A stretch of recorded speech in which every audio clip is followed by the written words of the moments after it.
Today I want to talk about some shoulder exercises you can do for rotator cuff injuries, any type of swimmer's shoulder, bicep tendonitis. Please keep in mind that if you're experiencing a tear or a rupture and you think that that's what's going on, you should definitely go see a physician first before trying any of these. These exercises really are meant to be set up for minor injuries as far as when it comes to overuse type of stuff. First thing I like to do, depending on how bad your injury is to take something. This is just a PVC pipe. You can use the end of a broomstick if you like.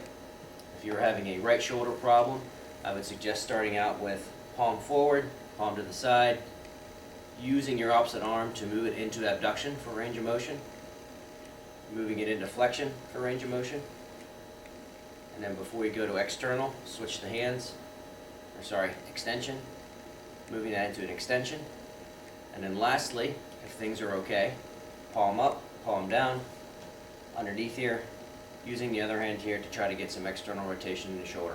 Be very cautious with this one.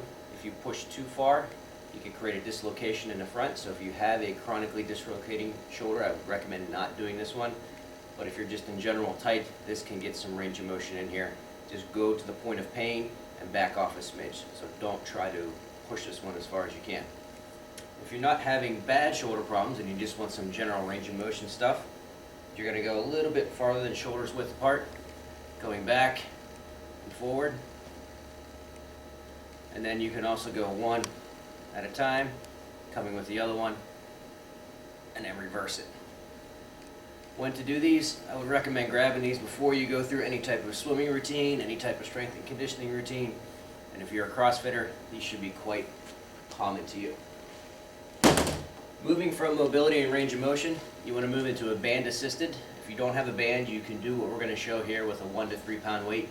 Do not exceed 5 pounds on this. Once you get beyond 5 pounds, you're really using more of your prime muscles.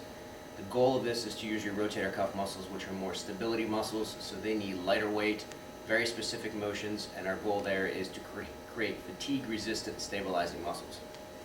So moving over to our stand over here, just because it conveniently has it tied already. The different colors will signify what strength you need. At this point, I'm just going to demo with the blue. First one you want to do is internal rotation. You want to do about 3 sets of 12 of each of these, or 12 to 20. You can move the other way just to switch arms to make it easy on you. You're going to go external rotation. Again, 3 sets of 12. And then lastly, for the supraspinatus, you just want to come to that first 15 degrees. Once you go beyond that, you're really using your delts and lats. But if you can keep it to that first 15 degrees, you're really using more of that top supraspinatus muscle. And then one of the last few things, probably most important of all, is doing types of exercises that are going to help coordinate your rhomboids, help coordinate your mid-traps. Why that is important, the way your shoulder blade sits. Most of us are sitting down, working on a computer, driving, and it gradually starts to create this rounded posture. With that rounded posture, you become weak in your rhomboids, weak in your mid-traps, and it makes the shoulder joint sit forward.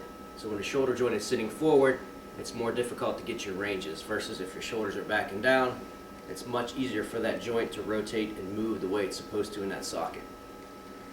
First, I'm going to show you they have wall angels. I like to do these on the ground. Makes it a little bit easier on you. Arms here, coming all the way up, and trying to get down as far as you can and squeeze. The goal is to keep your arms as flat as possible. You can see mine comes up because my mid-back's tight. Secondly, I'm using a pillow here so my face isn't smashed. But you want to do something called Y's, T's, and I's. I'll show you the I's and the T's. Arms out forward. The goal of this is to first contract your rhomboids before you do any movement. So if you contract, bring up and hold. Contract, bring up and hold. About 2 sets of 10. Same thing with the side. Contract, bring up and hold. The other one you could add to this would be the Y's. For here, but I just kind of showed you the I's and the T's. And that concludes some basic shoulder stuff. There are always more options to this. Ton of options when it comes to scapular retractions. Maybe one last one I want to show. If you happen to have an office job and you can't get up and you can't do these, if you're sitting in a chair, grab the bottom of the chair, pull up slightly, and squeeze your shoulder blades together. And what that will help do is start to promote good posture while sitting at the computer, and an easy way to kind of maintain this while you're at work.